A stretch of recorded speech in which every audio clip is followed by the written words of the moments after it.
Jesus loved me with everlasting love. கர்த்தருடைய பரிசுத்த நாமத்துக்கு மகிமை உண்டாவதாக. Praise the Lord my dear brothers and sisters. இன்னைக்கு மார்க் 1ஆம் அதிகாரம் 15ஆம் வசனத்திலிருந்து காலம் நிறைவேறிற்று, தேவனுடைய ராஜ்யம் சமீபமாயிற்று, மனம் திரும்பி சுவிசேஷத்தை விசுவாசியுங்கள் என்றார். ஸோ இங்கே நம்ம ஆண்டவராகிய இயேசு கிறிஸ்து பரலோக ராஜ்யமே வந்துட்டு இருக்குது அப்படின்றாரு. ஏன்னா அவர் தான் அந்த மேசையா, நம்ம ரட்சிக்கிற தேவன். இந்த நற்செய்தி நம்ம எல்லாரும் எதிர்பார்த்து கொண்டு இருந்த மேசையா வந்துட்டார் கிறிஸ்து. அவர் நம்ம ரட்சிக்கவே வந்தார். நம்ம எழுந்து போன பாக்கியத்தை மறுபடியும் மீட்டு கொடுக்க வந்துட்டார்.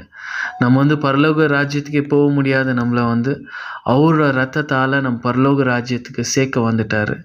நம்மளை ஜெயிக்க வச்ச வந்துட்டார். ஸோ இப்பேற்பட்ட இந்த நற்செய்தியை தான் சுவிசேஷம் என்பார்கள்.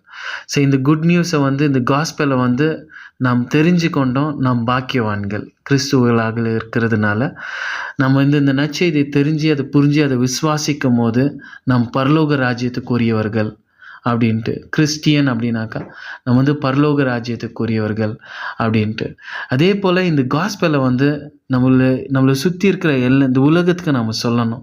இது அநேக மக்கள், ஆண்டவர் அறியாத மக்கள், இந்த நற்செய்தியை தெரியாத இருக்கிற மக்களுக்கு இந்த காஸ்பல் இந்த காஸ்பலை, இந்த சத்தியத்தை, இந்த குட் நியூஸை நம்ம எல்லாருக்கும் சொல்லணும்.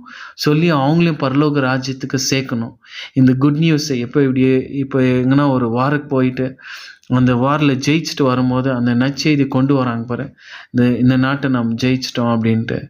அப்பேற்பட்ட அந்த நற்செய்தியை நாமளும் இந்த சந்தோஷத்தை எப்படி நம்ம அனுபவித்து கொண்டு இருக்கிறோமோ, நம்ம ஆண்டவராக இயேசு கிறிஸ்து வந்தார், நம்மளுக்காக மரித்தார், நம்ம தகுதி எழுந்தவங்களை தகுதிப்படுத்தி ஆண்டவரோட மறுபடியும் சேர்த்துட்டாரு, நம்ம நித்தியமாக வாழ போகிறோம், பரலோக ராஜ்யத்துக்குரியவர்கள் அப்படின்னு சொல்லிட்டு இந்த நற்செய்தியை எப்படி நம்மளுக்கு புரிஞ்சிச்சோ அதே போல் இந்த நற்செய்தியை நம்ம பிறருக்கும் நம்ம சொல்லணும்.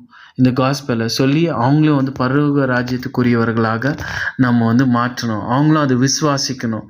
இந்த வசனத்தில் நாம் மனம் திரும்பி சுவிசேஷத்தை விசுவாசிக்கணும் அப்படின்றாங்க. அதே போல் பிறரும் அவங்களும் மனம் திரும்பி இந்த சந்தோஷத்தை, இந்த நற்செய்தியை ஏற்றுக்கொண்டு அவங்களும் விசுவாசிக்கும் போது ஆண்டவராக இயேசு கிறிஸ்து அவங்க இருதயத்தில் வருவார். அவங்க இருதயமே ஆலயமாக மாறிடும். அப்போ அவங்க அந்த பரலோக ராஜ்யத்தில் இருக்கிற அந்த சந்தோஷத்தை இந்த உலகத்திலேயே அவங்க அனுபவிப்பாங்க. அந்த சந்தோஷம் மகிழ்ச்சியாக பிறருக்கும் ஒரு ஆசீர்வாதமாக, ஒரு வெளிச்சமாக, ஒரு உப்பாக ஒரு வாழ்க்கையை வாழ்ந்து ஆண்டவரோட நாமத்தை மகிமைப்படுத்துவாங்க. அப்பேற்பட்ட நற்செய்தி நம்ம சொல்ல வேண்டியது நம்ம கடமை. நம்ம அநேகருக்கு எல்லாருக்கும் நம்ம இந்த நற்செய்தியை சொல்லி ஆண்டவரோட ராஜ்யத்தை நம்ம இங்கே கட்டணும். ஆண்டவரோட ராஜ்யத்தை கட்டுறதுக்காக நம்ம எழுந்த நேரமும் சரி, குடும்பமும் சரி, சொத்து எது இருந்தாலும் சரி, ஆண்டவருக்காக நம்ம எழுந்தோன்னா 100 மடங்காக அது ஆண்டவர் நம்மளுக்கு கொடுப்பாரு.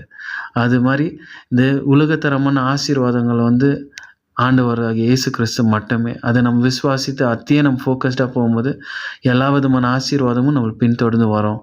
ஆண்டவரோட நாமத்தை மகிமை ஆசீர்வதிப்பாராக. ஆமேன்.